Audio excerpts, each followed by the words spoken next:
प्यारे बच्चों, स्वागत है आप सभी का। पिछला चैप्टर कोल्ड वॉर हमारा ख़त्म हो गया है। अब नेक्स्ट चैप्टर में हम चलते हैं। यह है नॉन अलाइंड मूवमेंट, गुटनिरपेक्ष आंदोलन। गुटनिरपेक्ष आंदोलन वाला चैप्टर जो है ये हमारा सिर्फ आज का इंट्रोडक्टरी लेसन होगा। तो आपने सिर्फ इसको समझने की कोशिश करनी है, याद करने की कोशिश नहीं करनी है। वो फिर नेक्स्ट लेसन में हम इसको और डिटेल में करेंगे। तो चलिए शुरू करते हैं कि ये गुटनिरपेक्ष आंदोलन आखिर क्या है। इसको करने से पहले ज़रा थोड़ा पीछे चलते हैं कोल्ड वॉर में, जो आपने पहले भी किया है कि कोल्ड वॉर क्या है। ये कुछ नहीं है। कोल्ड वॉर एक सीरीज़ ऑफ कन्फ्रंटेशन है, टेंशन का माहौल है between America and Soviet union. तो सोवियत संघ और अमेरिका के बीच जो एक तनाव की स्थिति थी सेकेंड वर्ल्ड वॉर के बाद, उसी को हमने क्या कहा?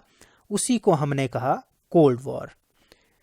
इसके परिणाम स्वरूप अब देखो हुआ क्या था। वर्ल्ड में आ गए थे दो पोल्स बन गए थे, दो ब्लॉक्स बन गए थे।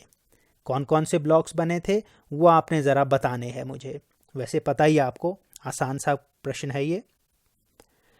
अब हुआ क्या कि विश्व के जितने भी देश थे, मोस्ट ऑफ द कंट्रीज जो थी, उन्होंने ज्वाइन किया किसी ना किसी ब्लॉक को।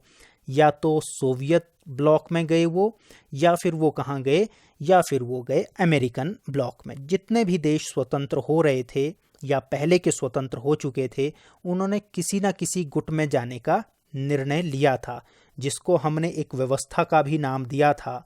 वो व्यवस्था क्या थी वो आपने ज़रा बताना है मुझे कमेंट करके।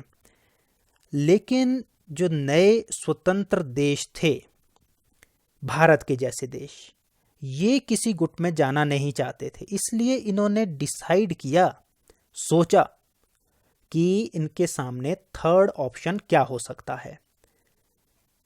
किसी भी गुट में शामिल नहीं होना है, तो तीसरा जो ऑप्शन था उसको वो सोचने लगे। अब ये सोचने का काम किसने ज़्यादा किया, इसमें चार नाम हमारे पास है। एक तो पंडित जवाहरलाल नेहरू, भारत के प्रधानमंत्री थे उस समय। इंडोनेशिया के राष्ट्रपति डॉक्टर सुकर्नो, इजिप्ट के राष्ट्रपति थे मिस्र के अब्दुल नासिर, और यूगोस्लोवाकिया के मार्शल टीटो। इन चारों नेताओं ने, मेनली ये माने जाते हैं संस्थापक नेता माने जाते हैं, जो नई एक पॉलिसी आई थी, और उसी का नाम था गुटनिरपेक्ष आंदोलन। गुटनिरपेक्षता की नीति इसको पहले कहा गया, नॉन अलाइनमेंट पॉलिसी कहा गया, क्योंकि ये फेमस हो गई, तेजी से बढ़ी, इसीलिए इसको हमने मूवमेंट कहना शुरू किया, आंदोलन कहना शुरू किया। अब ये समझना है कि आखिर ये है क्या, गुटनिरपेक्ष आंदोलन क्या है। गुटनिरपेक्ष आंदोलन सिंपली था कि किसी भी गुट में शामिल ना होने की नीति। गुट आपको मालूम है, विश्व में दो शक्ति गुट थे, एक अमेरिका वाला, एक सोवियत यूनियन वाला। तो किसी भी गुट में शामिल ना होने की नीति को हम क्या कहते हैं?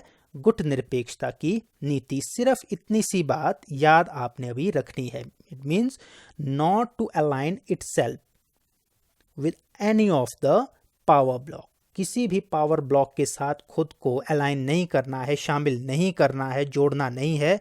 उसी नीति को गुटनिरपेक्षता की नीति कहा गया।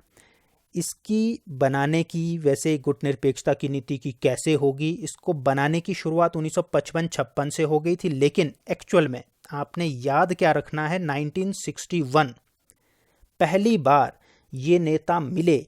1961 में ऑफिशियली यूगोस्लाविया की राजधानी है बेलग्रेड, वहाँ पर इन्होंने अपने जैसे और देशों को बुलाया। 25 देश उस मीटिंग में आए। ऑफिशियली गुटनिरपेक्ष आंदोलन की शुरुआत वहाँ से हुई। 1961 में बेलग्रेड में 25 देशों ने गुटनिरपेक्ष आंदोलन की शुरुआत की।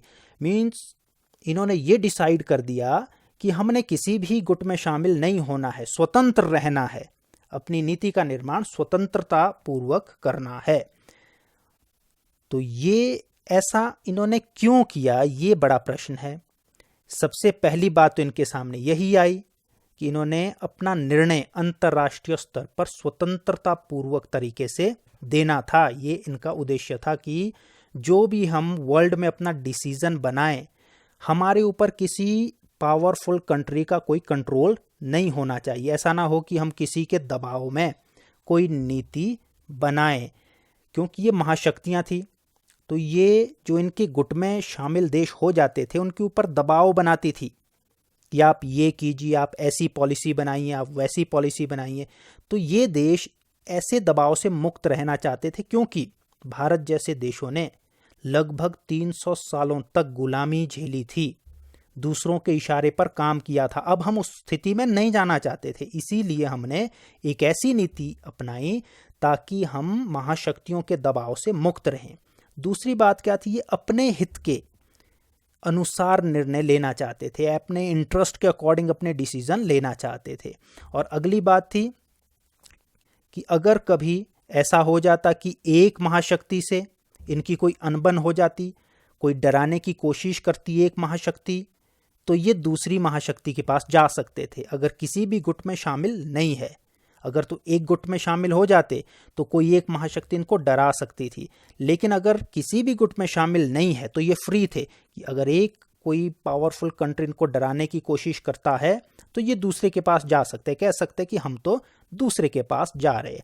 इससे इनकी सुरक्षा भी कायम रहनी थी। और इस सबसे बड़ी बात थी कि इन देशों को ज़रूरत थी विकास करने की।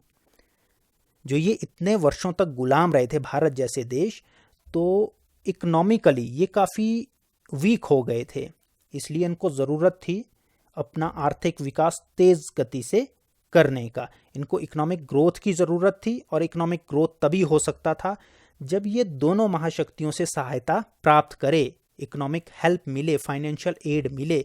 ऐसा तभी हो सकता था जब दोनों के साथ समान ये संबंध कायम करें। तो इन्होंने दोनों महाशक्तियों के साथ लगभग समान संबंध कायम किए, ऐसी नीति अपनाई। इसी को गुटनिरपेक्षता की नीति हम कह लेते हैं। अब लास्ट बात इसमें ये आती है कि इसका उद्देश्य क्या था। इनका उद्देश्य सिर्फ अपने तक सीमित नहीं था, इनका एक बड़ा उद्देश्य था कि वर्ल्ड में पीस आए, शांति आए, शांति स्थापित करना इनका एक बहुत बड़ा उद्देश्य था। दूसरी बात थी कि ये सृजनात्मक माहौल पैदा करना चाहते थे न्यूली इंडिपेंडेंट कंट्रियों के मन में, क्रिएटिविटी बढ़ाना चाहते थे कि आप ऐसी नीतियां बनाएं जो आपको हेल्प करे आने वाले फ्यूचर में। और इकोनॉमिक जस्टिस चाहते थे कि जितनी भी न्यूली इंडिपेंडेंट कंट्रीज़ है, डेवलपिंग कंट्रीज़ है, उनमें और डेवलप्ड कंट्री में बहुत ज़्यादा अंतर था आय में। तो आय की ये समानता ज़रा लाना चाहते थे, इसलिए भी इन्होंने गुटनिरपेक्ष आंदोलन का पक्ष लिया। तो सिंपली आपने सिर्फ इतना सा अभी समझना है कि गुटनिरपेक्ष जो आंदोलन था, गुटनिरपेक्ष आंदोलन का मतलब क्या था कि किसी भी गुट में शामिल ना होना। अभी के लिए इतना ही, थैंक यू।